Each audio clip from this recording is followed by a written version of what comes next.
Well, that was a pleasant drive from Vlora over Logra Pass and then down the coast. And we've now arrived at Porto Palermo, which is in the south of Albania on the Ionian coast. It's protected by two large headlands and high hills behind it. In ancient times, this bay was known as Panormus, but was given its new name, Porto Palermo, during the Byzantine era.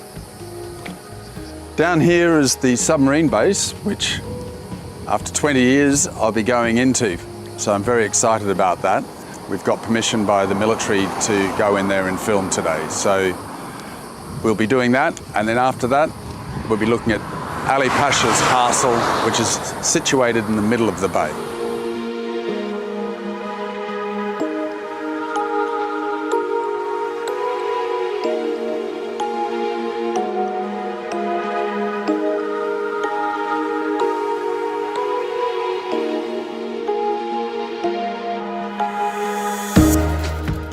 Well, the good news is we made it onto the military base. We got through the front gates and the guards with our paperwork, of course. But the sad news is today they've decided to close the tunnel and they're not allowing us to go into film. These things happen with military. You never know what activities they've got going on, etc. So what can you do? But the good news is we're on the base. We're right next to the tunnel.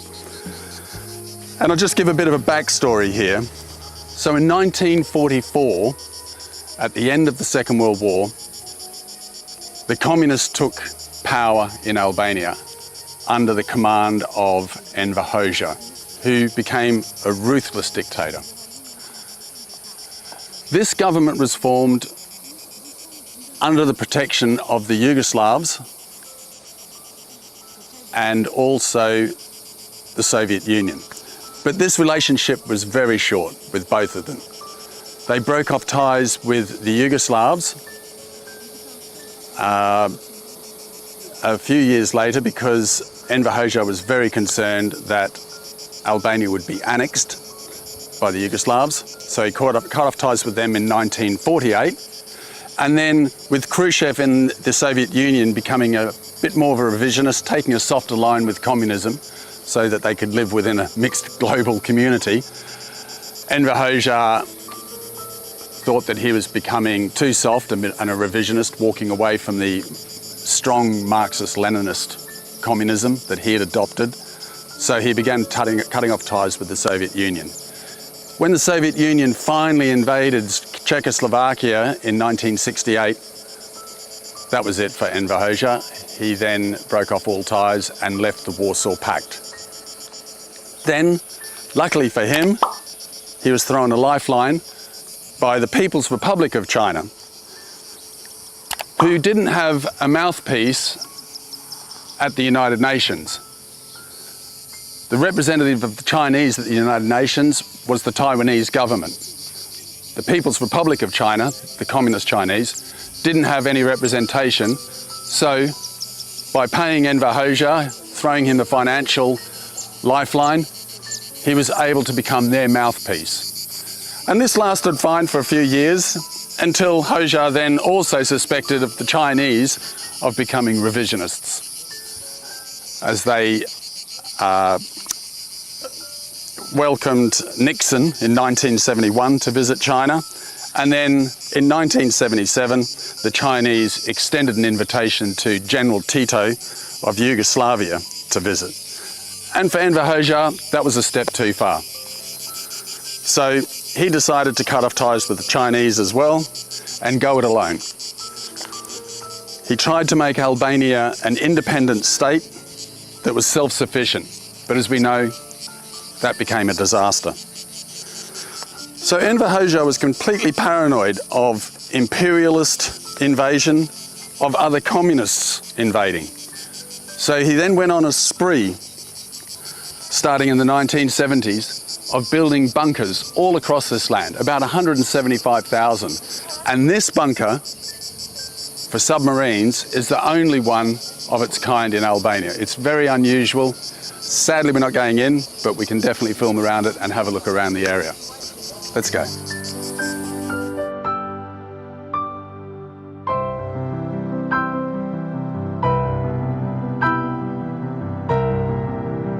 So this bunker is 750 meters long. Massive feat of engineering that goes completely under this headland and opens up with another gate onto the Ionian Sea. So submarines or fast craft could come in this side of the bay, be serviced, refueled, had new ammunition put on them, and then let out straight into the sea on the other side. Very effective, but never really used, because in 1955, when Albania joined the Warsaw Pact, the Soviet Union stationed 12 whiskey-class submarines here, with the intention of being able to control and check NATO within the Mediterranean. This worked fine for a few years, until Enver Hoxha became concerned about Khrushchev becoming a revisionist and forced the Soviets to leave Albania. With them, they took 8 of the whiskey-class submarines, so he was only left with 4, making it difficult to find parts for the submarines. And with his crumbling infrastructure, these craft pretty much became useless.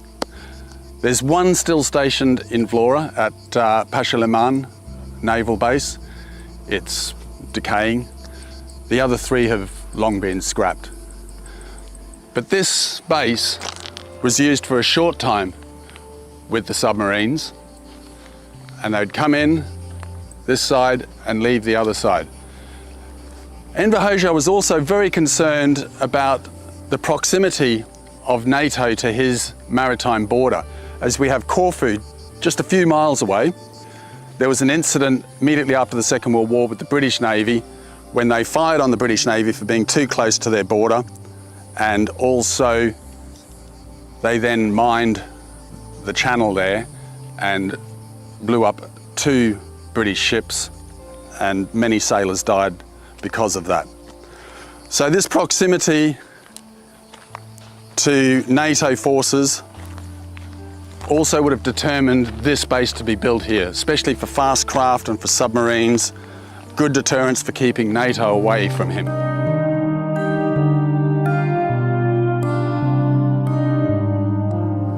The setting for this base is just spectacular. It's sitting right on the edge of this bay, beautiful clear water. I mean, if you were in the military, this would be a great place to be stationed. And it still is a working military base. There's a lot of naval people walking around. We've been given the correct paperwork to be here, so don't try and come onto this facility just through the fence. And there are a lot of armed guards here. So these large doors were obviously intended to stop any form of attack. They're big iron doors on the base on both sides, and inside the tunnel there were also workshops for maintaining the submarines and craft. There were barracks, and it had many hundreds of men stationed here during the Cold War. As you can see, there's still some fast military craft stationed here today. But the water's just spectacular. Obviously a deep channel to allow submarines to come in. And I've seen some spectacular looking blue fish swimming around in here. Obviously they don't need the paperwork. But that's it. It's a huge structure and a massive feat of engineering to go 650 meters through this rock.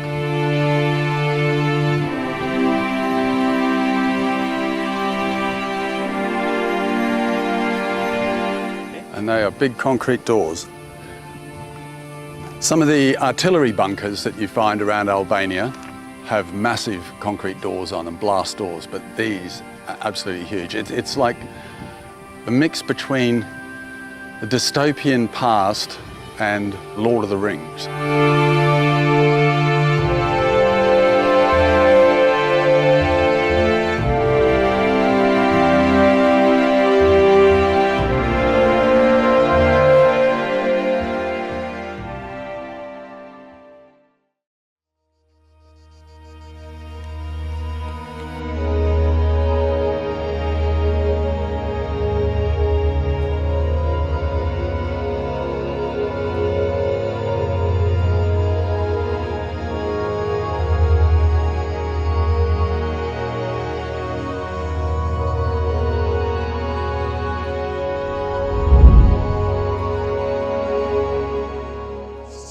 So sitting in the middle of Porto Palermo Bay is a small island connected by a stretch of very thin land.